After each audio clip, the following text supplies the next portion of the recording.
సూలూరుపేటలో అండి. ఇదో వీడి పరిస్థితి చూడండి. ఇందాక నేను ఒక వీడియో పెట్టిన, దవడ పగిలిపోయిన వీడియో. ఇలాంటివి ఇలా రోడ్లో పడుకొని ఉంటే ఇదో ఇలా ఈ బండ్లు వచ్చి ఏదో ఒక బండి, ఈ బండి అన్ను ఏదో బండి వచ్చి కొట్టేసిపోతుంది. దవడ చీలిపోయి, నాలుగు చీలిపోయింది. ముందు వీడియో చూడండి. ఇప్పుడు వీటి పరిస్థితి ఏంది అసలు? యాక్చువల్గా ఈ యాడ్ ఉండాలా, గోశాలల్లో ఉండాలా? ఏడెందుకున్నాయి?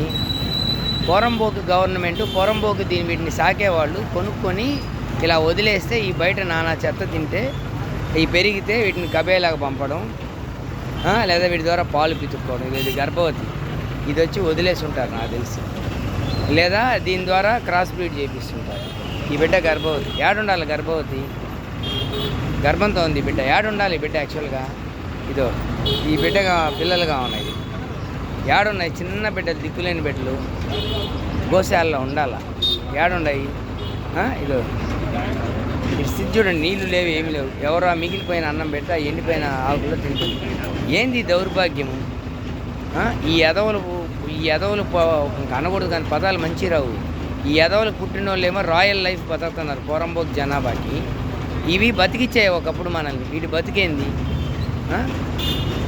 చివరికి బర్రెని కూడా వదిలి పారేశారు. ఇప్పుడు దాకా నాకు బర్రె ఏడా కనమల్లా, అదే బర్రె కూడా ఏడుంది.